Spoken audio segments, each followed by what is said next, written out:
Socrates, c. 469 to 399 BC, is known as one of the founders of Western philosophy, yet very few records survive about his life and work. Of the few records we have, many refer to his rational thinking and the important discoveries he made, such as epistemology. He gave his name to the famous Socratic method of questioning, also known as elenchus. Perhaps the most famous quote by Socrates is, "The one thing I know is that I know nothing." 1. Socratic technique. Socrates' most important contribution to Western philosophy was his technique for arguing a point, known as the Socratic technique, which he applied to many things such as truth and justice. This is described in Plato's Socratic dialogues. An issue would be divided up into a series of questions, the responses to which progressively led to the desired outcome.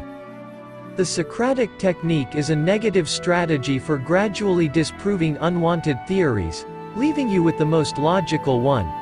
It aims to make the individual examine their own beliefs and challenge the legitimacy of such convictions. The importance of this strategy cannot be understated and has led to Socrates earning the title of the father of political philosophy, morality, and good logic. The Socratic technique is frequently regarded as an essential part of the American legal system. 2. Philosophical beliefs. The beliefs of Socrates, separate from those of Plato, are hard to define as little in the way of solid proof exists to separate the two. The vast majority of Plato's exchanges might be simply the thoughts of Socrates reinterpreted by Plato, and several researchers think Plato adapted the Socratic style to make Socrates and the other characters difficult to recognize. Others contend that he had his own hypotheses and beliefs. It is therefore difficult to isolate Socrates and his work from that of Plato, and necessary to always keep in mind that the work of Socrates could actually be attributable to Plato and vice versa. The issue is further confounded because Socrates was famous for posing questions and not supplying an answer, preferring others to form their own conclusions. 3. Socratic paradoxes. A significant number of the beliefs generally credited to Socrates are deliberately confusing because they present ideas which, at first, appear contradictory. These are called paradoxes. The most famous paradox is, "I know that I know nothing." In that paradox, Socrates claims that he knows nothing, but if that's true, then how could he even know that he knows nothing? The expression "catch 22 inches" can be applied to all of Socrates' paradoxes, as problems which cannot be easily solved as they do not have an obvious answer. 4. Learning the paradox, "I know that I know nothing," is introduced in Plato's Apology and is an indication of Socrates' self-awareness, as he professes to his own lack of knowledge. Socrates believed that in order to come to a conclusion, a person needed to approach it with thought, sense, judgment, viable knowledge, and prudence. He also believed that bad behavior was the result of ignorance, and those who made mistakes did so because they knew no better. The one thing Socrates did profess to know about was the specialty of affection. This is related to the word eraton, which means to ask questions, showing that Socrates linked the ideas of love and posing questions about it. He does profess to be insightful during Apology, in which he says he is shrewd, in the restricted feeling of having human wisdom. Socrates generally doubted that people, as opposed to the gods, could attain true knowledge. On the one hand, he said there was a line between human ignorance and perfect learning. On the other, he shows a strategy for attaining knowledge through Diotima's speech in Plato's Symposium and in the allegory of the cave in Republic. 5.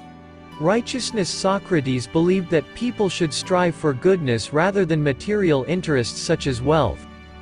He encouraged others to focus more on companionship and making connections with other people because he felt this was the ideal path for individuals to come together as a group. He bears this idea out when he calmly accepts his own death sentence. Rather than fleeing to live a life alone and in exile, he accepts his punishment from society for going against the general beliefs of the population. Socrates focused on ethics and morality in many of his teachings. These ideals spoke to the essential characteristics that an individual should possess, chief of which were philosophical or scholarly excellence. He stated that the unexamined life does not merit living, and moral temperance is the main thing that matters. 6. Governmental issues. Socrates' resistance to the vote-based system is often disputed, and the question is frequently posed during philosophical discussions when trying to establish exactly what Socrates did and did not believe. The most compelling evidence that Socrates did not believe in democracy is in Plato's Republic, although this is generally viewed as a second-hand account through the exchanges. In Plato's Apology, Socrates is seen not to pursue regular legislative issues, frequently expressing that he could not advise individuals how to experience their lives when he didn't yet see how to experience his own. Socrates' thoughts on democracy are one of the topics underscored in the 2008 play Socrates on Trial by Andrew David Irvine. Irvine contends that as a direct result of his belief in Athenian majority rule, Socrates was happy to acknowledge the decision of his fellow citizens. As Irvine puts it, amid a period of war and incredible social and scholarly change, Socrates felt calm. Express his perspective straightforwardly, paying little attention to the results.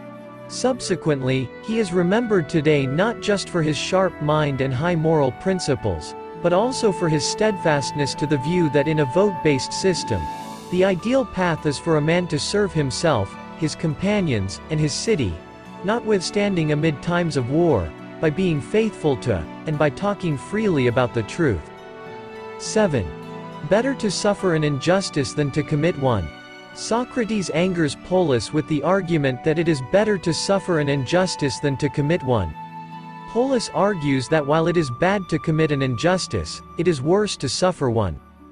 Socrates contends that one bad deed will lead to another, much worse one, and this is bad for a person's soul.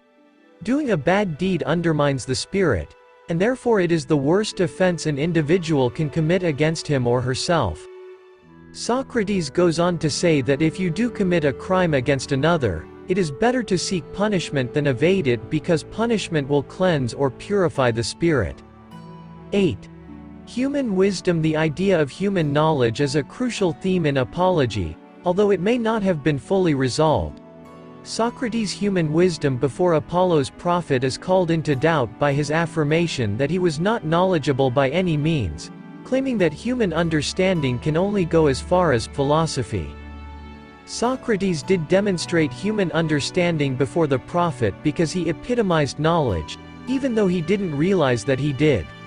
This assertion is confirmed by the challenges set in the Apology, specifically the question, why did Socrates keep on looking for knowledge that he thought was difficult to acquire? 9. Socratic debate and basic reasoning. The craft of Socratic debate is associated with basic reasoning because the ability to debate a subject requires considered thought and reasoning. Socrates believed in the need to examine the learning process itself and to work out how to go about it. Basic and intelligent reasoning centers around what ought to be accepted or done about a topic. Socratic debate adds the extra dimension of thought to basic reasoning by concentrating on profundity and argument, and examining the reality or authenticity of thought. Socrates contended that an absence of information isn't necessarily bad, and students must try to understand what they don't know through the process of reasoning and basic thinking. Basic reasoning and Socratic debate both look for significance and truth. Basic reasoning allows a person to screen, evaluate, and maybe reconstitute or redirect their reasoning. Instructive reformer John Dewey defined this as an intelligent request, in which the scholar turns a subject over in the psyche, giving it genuine and back-to-back consideration. Socratic debate allows an individual to engage in self-coordinated, restrained enquiry to accomplish that objective. 10.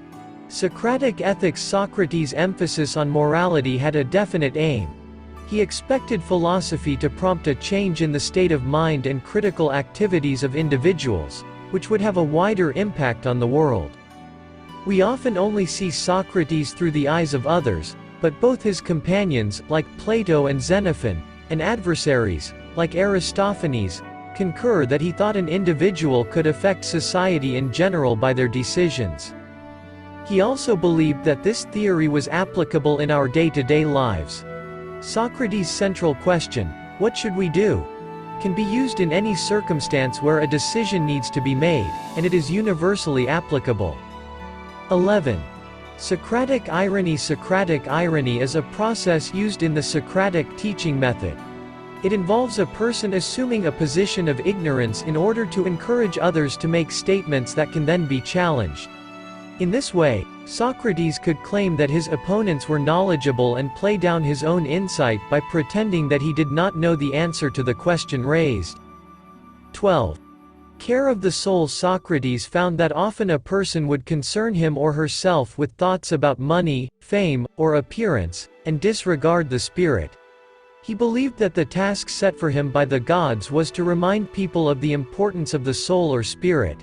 He argued that wealth does not bring about greatness, but being a good citizen leads to riches for all. Socrates believed that care of the soul should apply to the whole city of Athens and that the gods offered him to the city as a blessing and to help improve it. He therefore argued that this proved that he was not working against the gods, but for them. Socrates compared himself to a horsefly constantly trying to awaken the sleepy city and rouse it to action.